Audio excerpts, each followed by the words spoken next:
Now my intro joke is going to fail on this, John, and you don't have to edit this out, editor. Welcome back to another episode of the Conversion Tracking Playbook.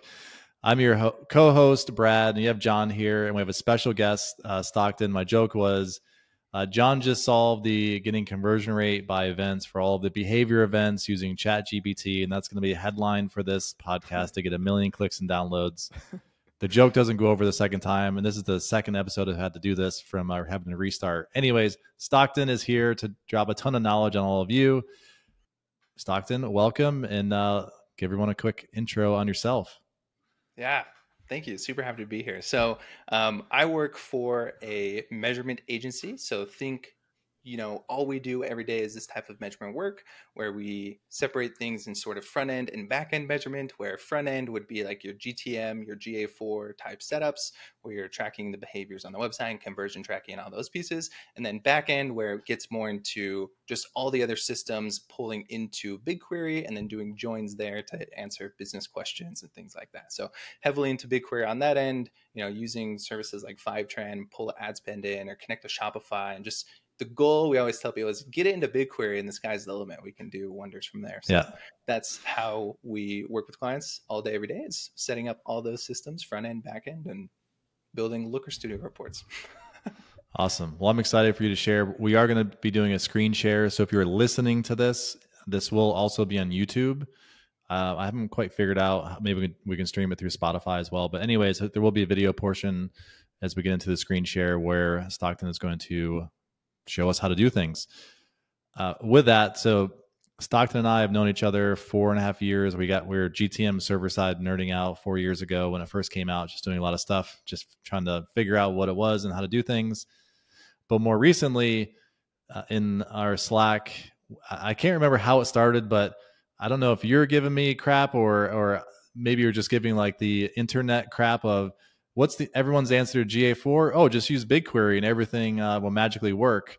And then you're like, well, everyone says that, but no one's actually showing or doing it. It's just like, oh, I'm just going to say BigQuery is my default answer to how to make GA4 reporting work. So that's how this came about. So you can come on and do a show and tell for us. So thank you for taking time out of your day to do that. Before in intraday in the real-time reporting, we were again joking around before that. We get that question very often in support of, Elevar sucks. Our reporting is delayed by 24 hours. Why did you break everything? I'm a little bit tongue in cheek, but that has happened before where it's just it's UA was much more real time or intraday updated, and GA4, there's that 24, more often 48-hour delay, which there's not too much that providers like us can do about that.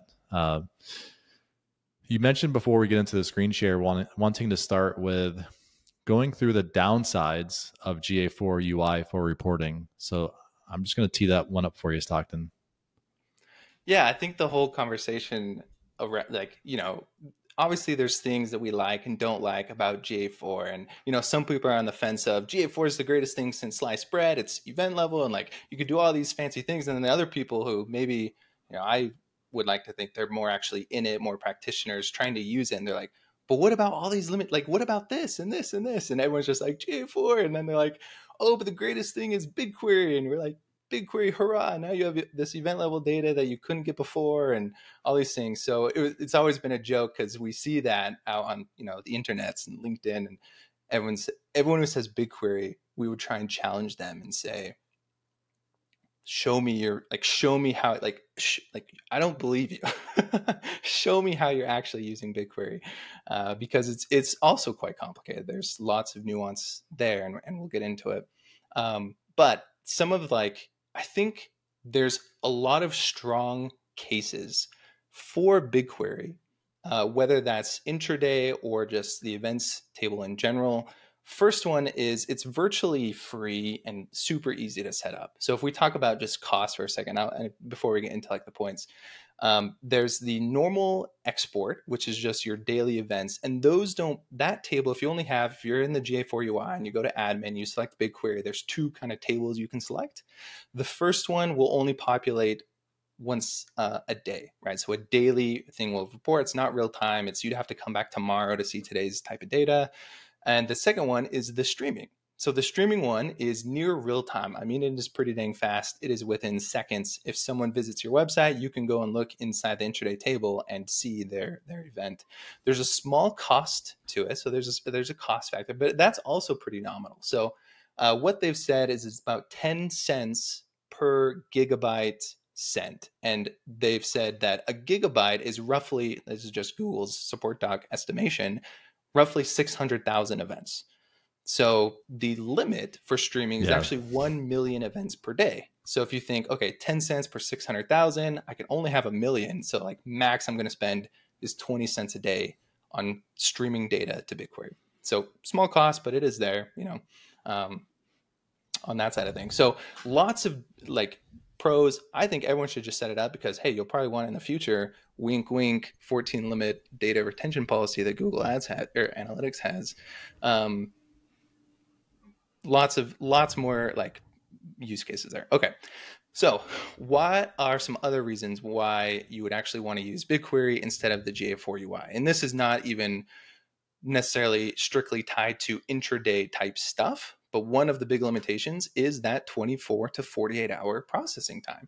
So if you wanted to see like from 5 hours ago, you're toast. In fact, the only type of real-time reporting that you would have inside of the UI is that 30-minute report. So if you go to reports, they have one called real-time, and then it shows some data from the past 30 minutes. But even that has kind of some nuances that we'll get into.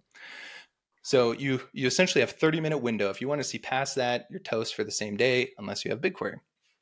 In general, though, when looking at reports in the GA4 UI, there's a few things that like I've noticed.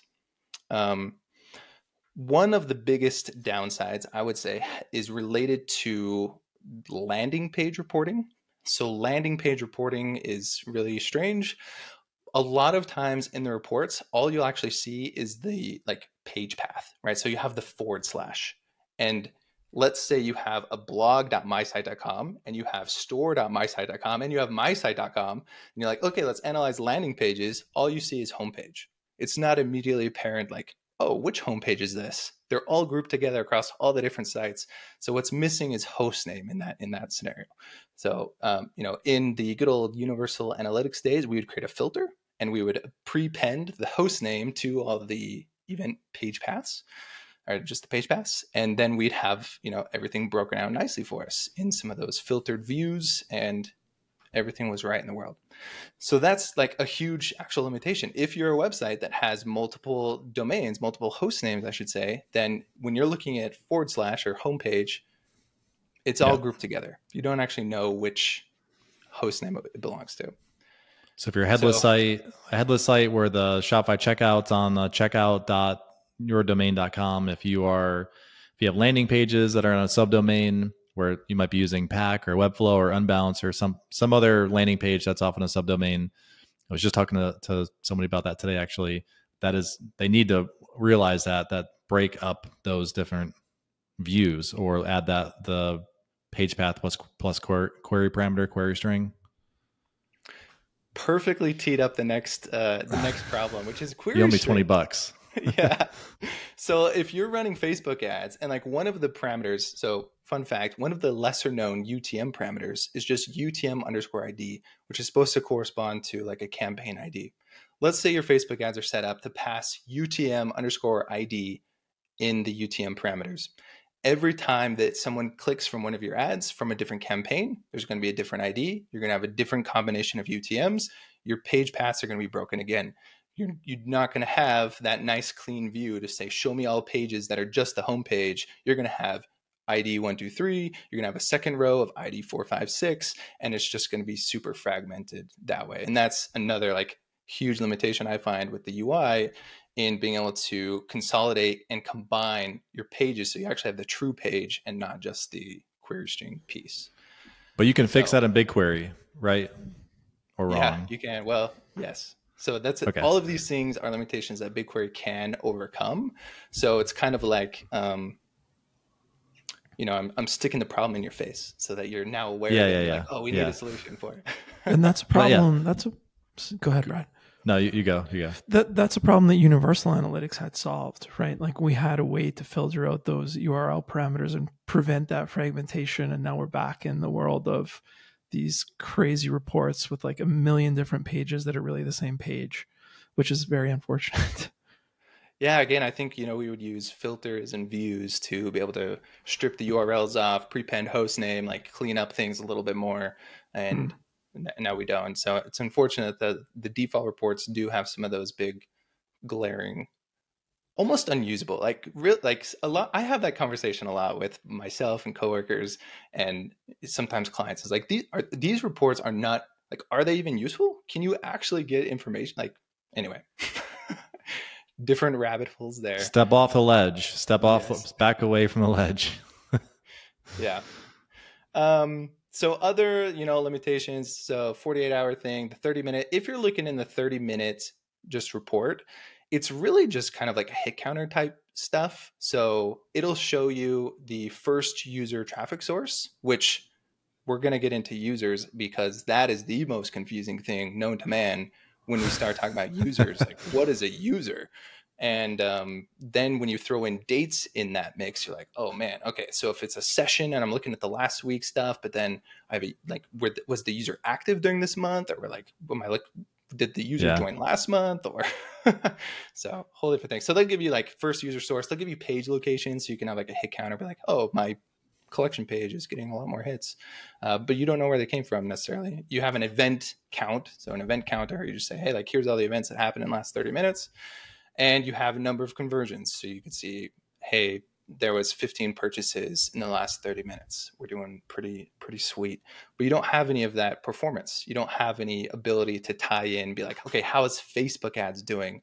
What are the actual landing pages, not just page locations, things like that. So those type of reports, even though they have them in the 30-minute sort of window built into GA4, you can't tie those together necessarily. So the next kind of point to that is this concept of sessionization, right? It's taking these event level things and being able to aggregate them at different levels. So there's user levels where you could say like, okay, let's look at, how people come to our site from the user perspective, not necessarily like this landing page of this session. So you can look at first user type stuff or last user type stuff, or there's the session level. So then you actually have session dimensions where you can see landing page, source, medium, campaign, how many purchases in that session were tied to different combinations of UTMs and that sort of stuff. And then you have event level scope, and then there's technically an item level scope. So there's lots of different scopes happening here. And that was, I think, something initially when GA4 is launched, they're like, oh, sweet, it's event level. Everyone's happy about event level stuff. And then they started making changes. They like brought in scope things. And now then things broke when you're trying to mix item level scopes and session level scopes. And let's not even get into user level scope stuff.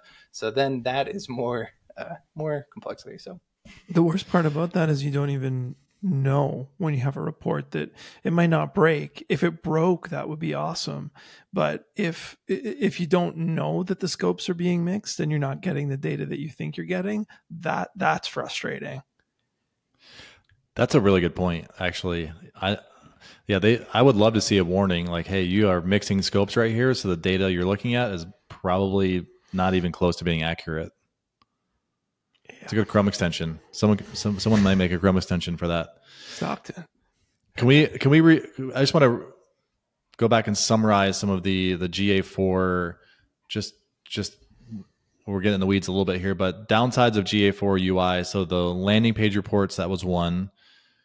The real-time report, again, it's basically a hit counter, which I agree. It's every time I try to look at that and extract some sort of information, for lack of a better term, insights, it was like, okay, there's really nothing I can do here because I can't tie things together, can't tie conversion rates or things of that matter. User scope reporting, and how does that work? Mix scope, so like the mixed scopes and reporting, that's another one. What did I miss any they just went through? What about cardinality, Stockton? Oh yes, cardinality. Cardinality. So cardinality, like if let me try and remember the exact simple definition, is where you have a dimension that has received more than 500 unique values in a day. So that doesn't apply to standard dimensions like source, medium, campaign. But if you had a custom dimension of, let's say, affiliate ID, and you get more than 500 unique values of affiliate IDs per day, then you're going to have this concept of cardinality, which is where they're going to truncate results. They're going to group things together and not give you like the full, almost event level stuff. They're going to kind of group things together. So cardinality is definitely a fun one. And it affects the API as well, by the way. So if you're ever in like a Looker Studio report built off the GA4 UI, you'll see tables that sometimes say truncated, or I forget the exact terminology, but basically all your data goes to one row and it says like hidden. And you're like, wow, I was just about to show this to a client. Now I look bad. So yeah. I think, we get into the obvious one that you missed is the 24 to 48 hour delay. Yeah. That's ingrained in my, that's like scarred in the back of my head. Yep. That one's always there. Let's see here. So I guess like if we're in like the vein of real-time reporting, right? The conversation kind of becomes around, okay, do the people need something that shows them real-time reporting, maybe beyond just a hit counter in the last 30 minutes? That do they have requirements? And I'd love to ask you guys this because you have a much higher purview with more, D2C clients and things like that. Like, do people need session type data beyond 30 minutes? And who would be the type of person who would want to use such a report? Yeah, we've talked about this a few times on previous episodes. In short, it's e-com D2C brands that are very high volume, high spend on a day and making intraday budget decisions. And it could be down to a creative, it could be an ad set, it could be cross-channel campaigns. And John, I don't know if you've heard this on your own, but I hear more people just trying to use the Shopify report, the native Shopify analytics, because there is the session data. You do get campaign data, performance, product performance, revenue per campaign, location, refers. So you get all of that. I'm looking at it right now. You get returning customer rate. So I think whether there's an argument of, is that useful or not? I don't know. And we don't necessarily need to get into that since I'm not a practitioner and I'm not spending $100,000 a day. And if I was, I probably would be one of those people that falls in the bucket where I need to make sure that we're not blowing $50K on a campaign that we know by 10 a.m. isn't going to perform. So I think that, coupled with the delays that we've seen in Facebook specifically, Google ads, we there's maybe getting a little bit better, but we just talk Facebook, that intraday performance reporting, again, it's gotten better since the first year or two after iOS 14, but that was another reason is you don't really know how performance is for 24 to 48 hours or 7 days because the modeling hasn't kicked in. So I think our customer base, very much, I would say majority, they want to know how their intraday performance is going. And historically, they would use Universal Analytics. Maybe now they're going to some other tools like the Northbeam, Triples, Dacities, et cetera. And I've seen the same thing. Or doing what you're doing, building your own reporting on top of BigQuery. I've seen the same thing, people going to Shopify and using the reports there. But the thing is, it's the same. There's a similar problem over there where those reports have these weird quirks. And then you're dealing with the weird quirk over in Shopify now. We just talked to a company called Tido that kind of cleans up some of those quirks for companies. And they went through a litany of problems with the Shopify report. So it's like, okay, just give us the raw data. Like, can we stop bouncing from platform to platform, trying to get to the root of it, Anyways. And you kind of brought up that some clients are even using different solutions like Snowplow and Snowflake, and they have their own kind of different data architectures. Like one client that we worked with, they were using Fivetran to extract data from Universal and then building their own like BigQuery models off of that into their Snowflake database, things like that. And then they're like, oh, we'll just do the same with GA4. And it's like, well, if you do that with GA4, you're going to have to use the API, which means it's not actual event level type stuff. So really the link between GA4 and BigQuery is the only way to get event level data, which is actually pretty cool.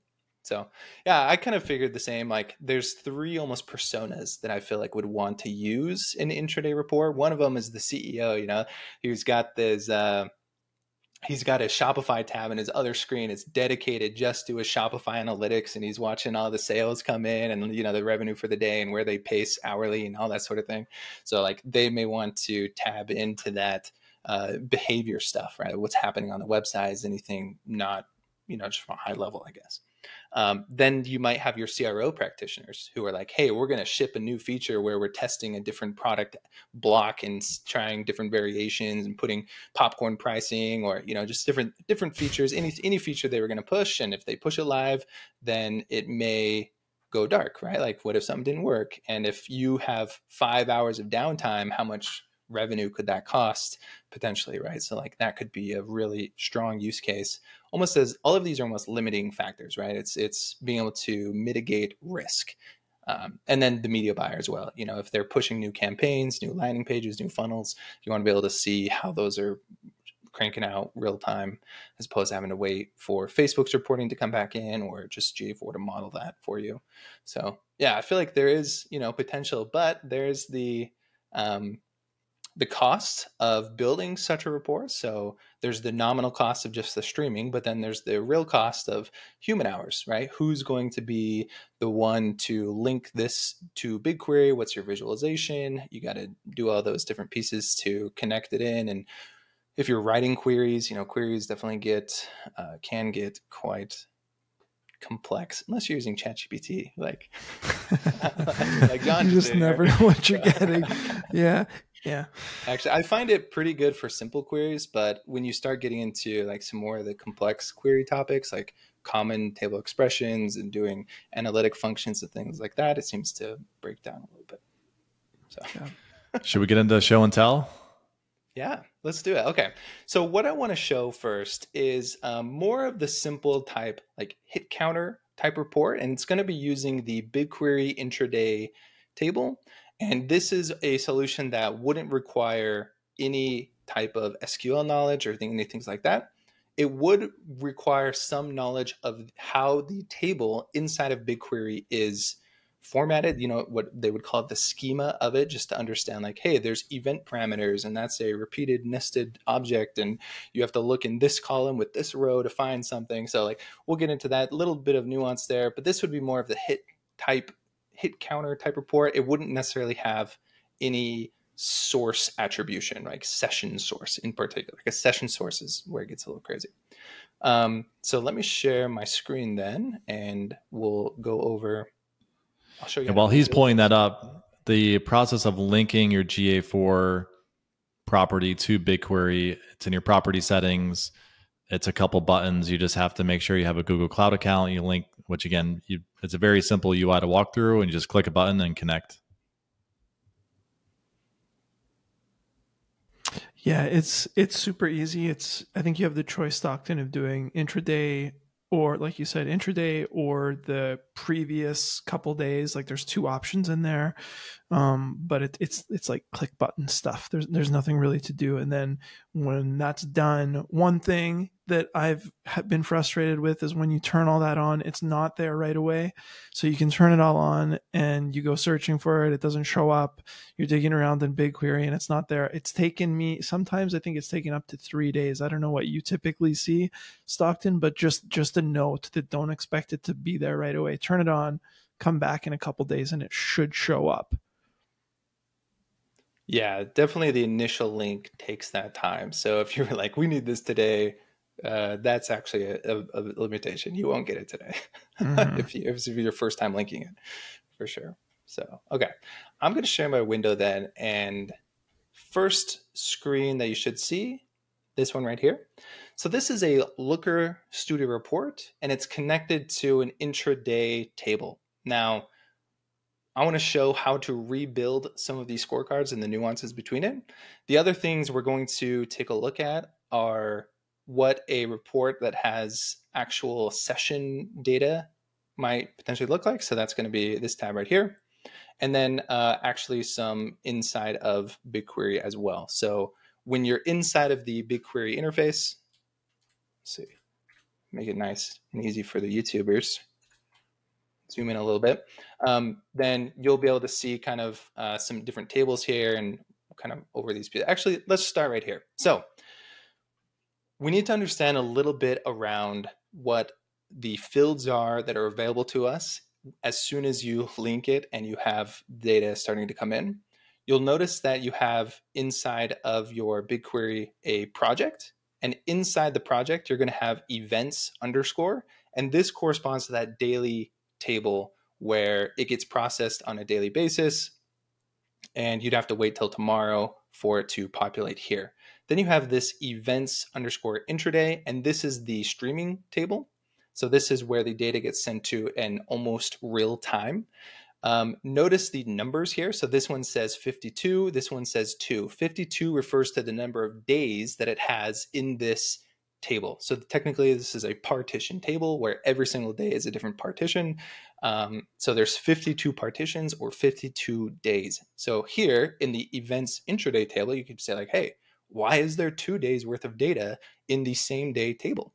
And it's because Google will process it just at different times to kick it over into the events table. So sometimes you'll come in here and it'll just show 1. You're like, great, that's today. Sometimes you'll go in and it'll show 2. I've seen 3 even sometimes. Actually, we had one client who, for some reason, it wasn't ever going to events. So they had like 600 days worth of data in intraday, which is really wild. But yeah, so that's kind of the process. Is it will kick from intraday over to events, and then the number corresponds to the days.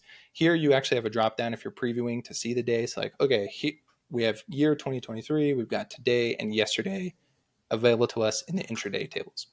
So that's where that works. And then this, if we look at the intraday table, for example, this is the schema, right? These are all the fields that are available to us that we can use to query. And there's some good stuff in here, right? So obviously the event name, we have every single row is going to be correspond to a single event, right? This is event level data.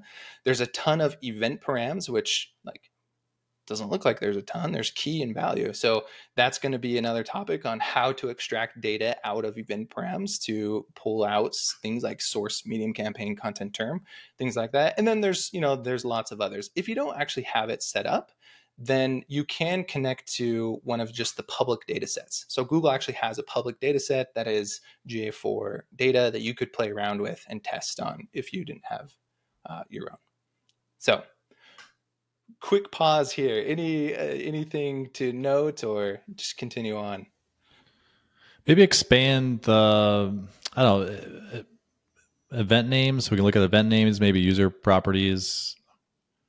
Okay. Yeah. Let me just actually click over to preview, and this will kind of show us what the actual data in the table looks like.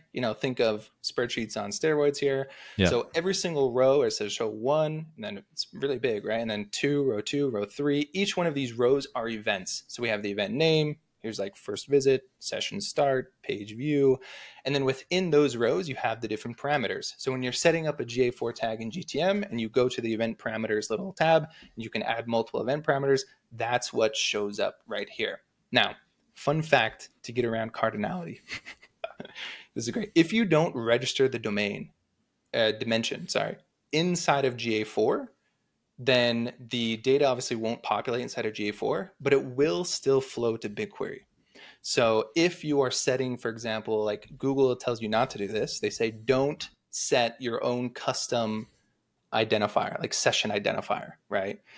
So let's say you have your own fingerprinting technology, just total random example here. You have your own fingerprinting technology that assigns a person an ID, and you wanted to pass that. You wouldn't create a dimension out of it inside of GA4, because 1, that's against their rules for that specific use case. And 2, you'd have a lot of high cardinality, right? So you'd have more than 500 unique events for that dimension per day. Don't register it as custom dimension, and it will flow into BigQuery. So there's pro hack tip number 1. And if you had registered it, Stockton, it wouldn't? It would still show, like it would show in BigQuery, but then it would also show in GA4, which then you would have the issue of cardinality and things like that. Okay. So if you have a high cardinality dimension and you want to examine it in BigQuery, essentially don't register it in GA4. That's the takeaway. Yeah, exactly. Okay. It'll flow to BigQuery still. Yep. Okay. I have one All other of thing. those come into this column here where it's called event params and the key, right? The key is the name of that parameter that you set up in GA4, for example, and these are the different values. The kind of an interesting concept to wrap your head around at first is this concept of different value types. So, for example, when we look at this value or key, sorry, that is called page location, then the corresponding value for that is under this column here that says string value. So the page location is a string value. So you kind of have to know these different types of data structures. So page location is a string, but then if we look at something like the session ID, that's not a string, that's actually an integer value. So we would have to look in a different place than we would be looking if we were grabbing something like page location. So the key, is all here. And then you have 1, 2, 3, 4 different types of values that your data could be in, depending on what type of data it is. Got it. And so I'm a little confused on that, actually. So where it says null under the string value, that's not necessarily that the session ID is null. It's just that the type of the value type is an integer and it shows up in the column over. Exactly. Yeah. So a lot of, that'll happen a lot where you try and do a query that grabs, the string value for page location. And then you're like, okay, now I want to do the same thing for GA session ID. So you change it to GA session ID and then it's null. And you're like, what the heck? So then, you just have to change it to look in this column, look in this field instead of the one next to it.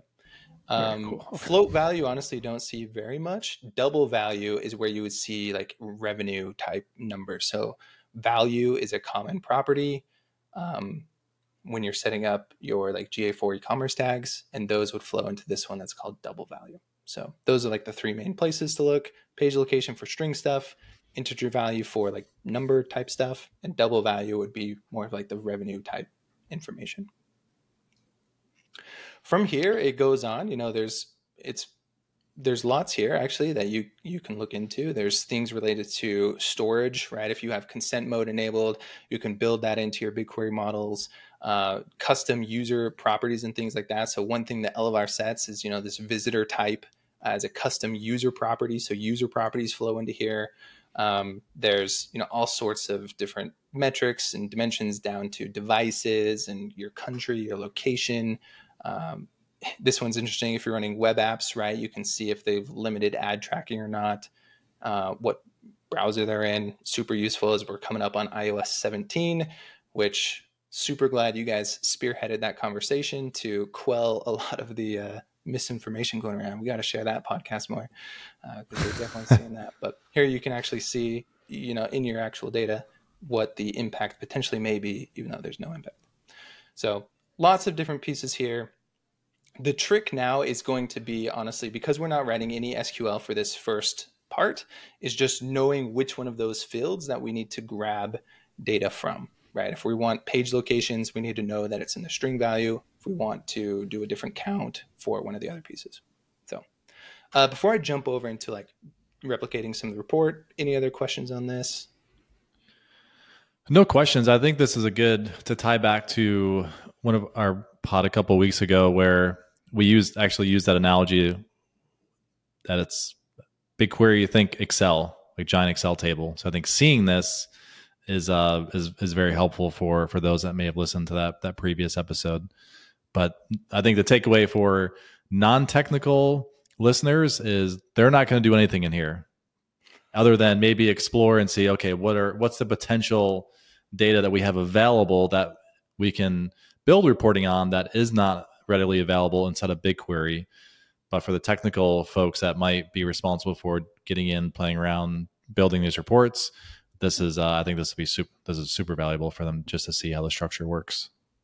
But no questions, just the summarization.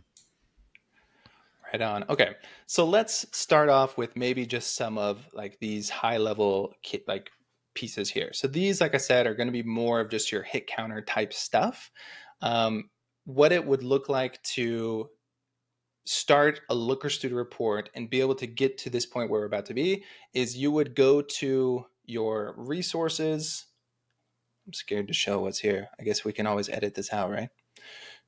We can screen blur. Okay, so what you would do is then go to add a data source, and you're going to choose BigQuery. Okay, from here you're going to choose your projects. So you can choose from different, sortings of projects, shared, my projects, public data sets. But choose your project, choose the data set. One thing you'll know is that the data set always corresponds to your property ID inside of GA4.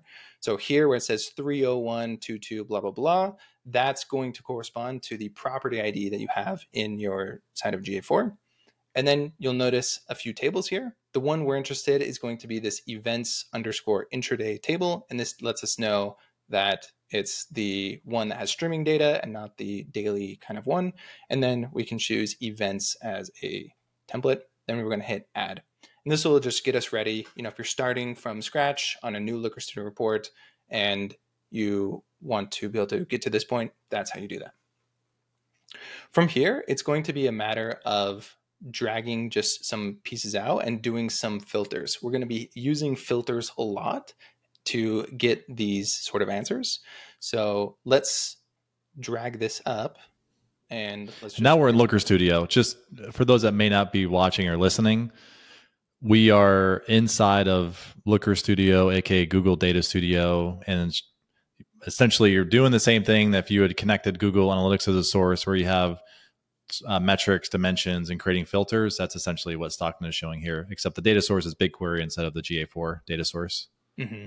Yeah, exactly. So not Looker, to be confused with the expensive platform. This is free Looker Studio.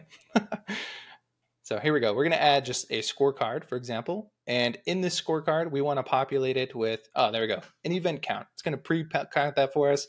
What this is telling us, again, is a total number of events that have happened in all of the intraday tables. So that is an important kind of nuance there, is however many tables you have here at this moment is what it's querying across all of them. So like technically, if I'm looking at this right now, we're looking at 2 days worth of data, and there's not a way to sort of filter that down. With this method, you get a hit counter for however many days are in your intraday table. Currently, it's 2. So this is the total event count. I'm just going to Control V. I'm on a Mac actually, so Command. And we're going to change this to event name is going to be our new metric here. And we're going to change the aggregation to be count. And then in order to get a very specific event here, we're going to use a filter. So what I want to show is the page views. We're going to slide it over here. So we want a count of page views that have happened in this intraday piece. So we're going to come down to add a filter. We're going to click this. We're going to create a new filter. What I like to do in naming conventions is kind of use just letters to correspond to what I'm doing. So I'm going to say I for this is a filter that includes a field. That field is going to be event name. And the condition is it equals page view. So that's how I like to do my filter. So I can always, you can kind of see in this list back here, it's easy to recognize what's happening in the filter. So include event name that equals page view. Okay, so there we go. Now we are going to have a count of page views that have happened in this across all the intraday tables. So one thing you may notice here is like, hey, how come these are different? One thing to mention in terms of the actual data source settings is I'm going to click this little pencil icon to go back to the data source settings, or additionally, you can find it from resource, manage added data source. So this first one, this one here that we previously worked on. Actually, no, this one. So this top one here is the one we just added. We're going to go to edit. And one setting that's pretty important to change here is this data freshness. So click on data freshness, change it to custom, and that means it will requery it every 1 minute. So you have real time up to like 1 minute.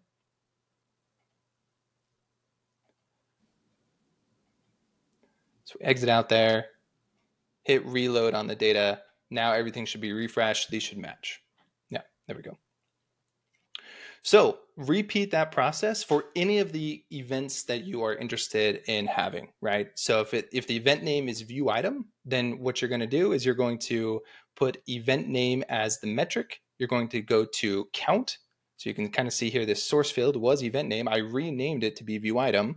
And then you do a filter. So you say, only show me count of events where the event name equals view item, and repeat that for all of the events. Could be your standard events, could be your custom events, begin checkout, purchase, any of those pieces. And bada boom, bada bam, there you have a nice hit counter basically of all of your events. So one of the biggest downsides I'd say with this is that it's just like, it's not really time bound, right? It's going to be across the entire day.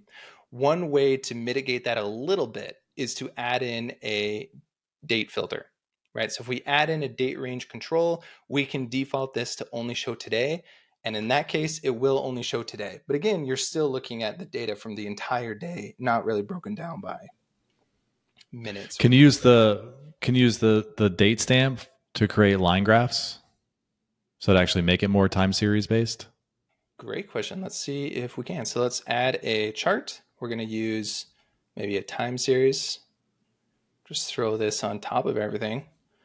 Let's use the event time. Event time.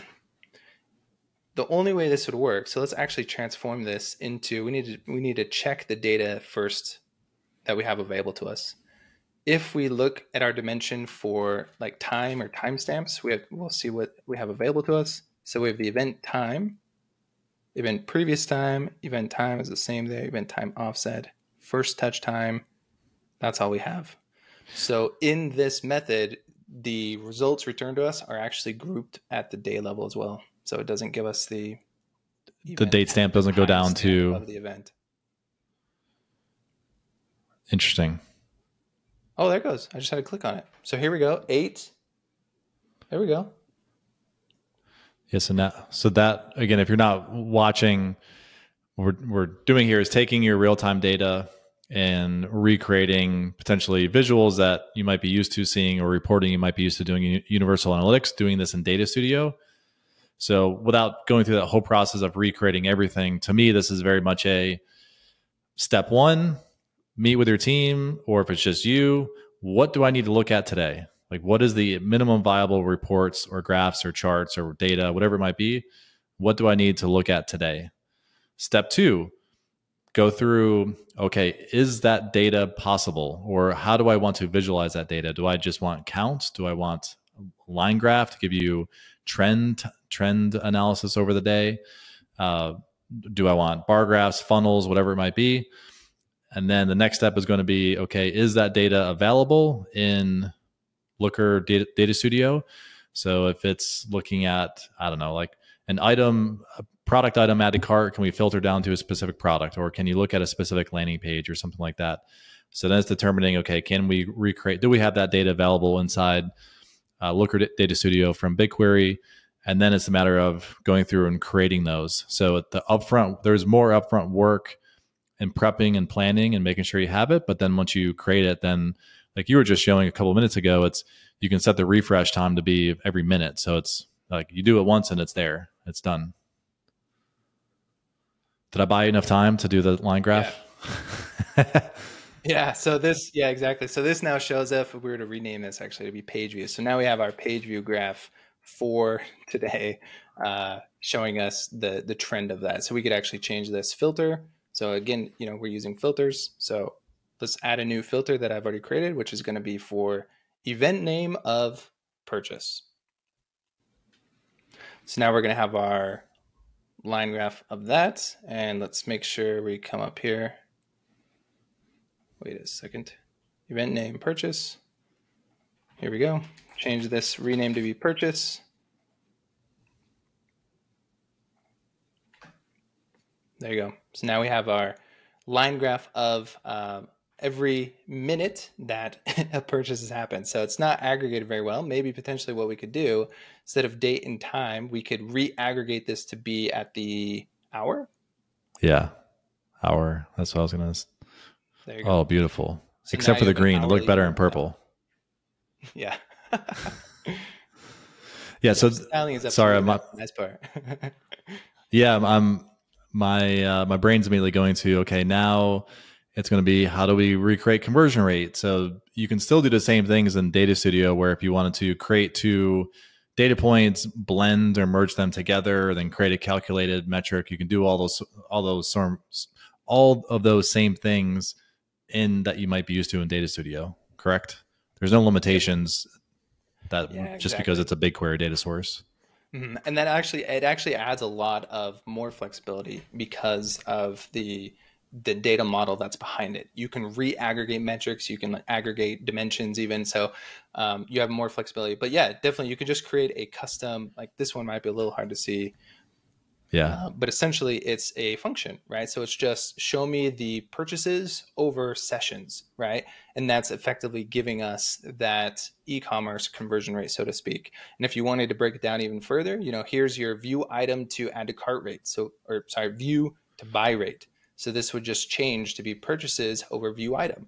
And here you have your add to cart over purchases, right? So what we could also do is throw these on graphs, right? So they're now plotted over time, aggregated at the hour or whatever. And then you have your sort of not hard numbers of like, oh, we need 50, right? It's more of the trends and patterns when you convert it to a percentage and all those that sort of thing. So that's more in the data visualization strategy piece, I guess, of how it's the most useful to visualize something versus how to actually just get the data. And is that something that you all help with, of just creating, like going through those steps that I outlined of okay, what do you need? Is the data available? Can we recreate it here and then create it, build it? Mm-hmm. Yeah, actually, so that's like most like what we do on a daily at the agency, if that's what you're referring to. Yeah, we go through the entire process from the data collection, because one thing, speaking to a point that when you were on with Simo on the podcast was, someone would need to know the beginning from the end in order to be the best person in the driver's seat for this type of thing. So we start from the very beginning with the data collection and the business strategy and go all the way down to the final visualization. Ideally, we'd like to, hop on like weekly calls with the marketing team or whoever it is to help them answer questions. Like the biggest thing we always try and get out is, does your report give you direction to your questions? And it's not just all the vanity metrics and things like that, because sometimes those get weighed down. I think it's interesting to watch you do this. I mean, it's easy to watch over the shoulder of an expert and say it looks easy, but this does not look all that different from the process of connecting Looker to Universal Analytics or some of the connectors that lots of people are familiar with. Like this is a very similar process. And on top of that, it's even more clear because you can actually see what's coming in BigQuery. Like it's really, really clear. So I know I've had many problems in Looker where I can't solve things, or Looker chokes on stuff. But when you know exactly what's coming into the system, it makes things less stressful, at least from my perspective. And then the other cool thing about this is you're showing the tables directly, but you could actually, if you wanted to get really crazy, you could transform these tables, add stuff to them, and use those as the source in Looker, right? Yeah, that's part two, exactly. So if you have your Shopify data in here as well as just another data source, then one, you could either blend it in BigQuery itself, or you could blend it in Looker Studio.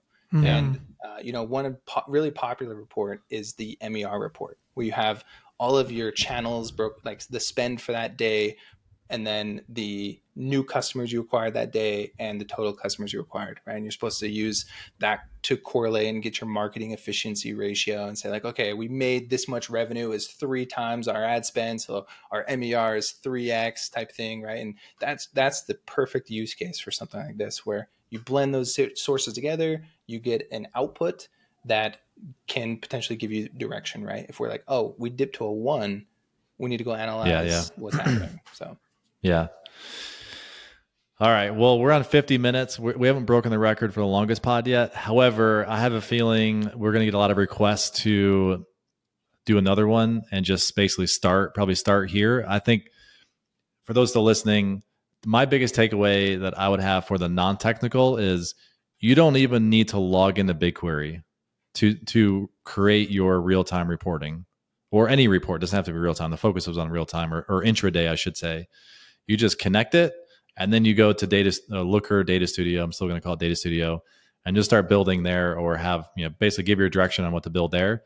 So it kind of, to me, it removes the scariness of BigQuery. Like I'm not technical. I don't know what tables are outside of the one that my computer sits on or I eat at. Bad jokes. I didn't even get laughs from you guys on that one. Must be a delay. Must be a data delay. All right. Well, Stockton, I think we'll hit you up after to see if you're interested in doing a part 2 and just get deeper into it. Jon, I know you want to get into the conversion rate, event data. I think that could probably be one its own.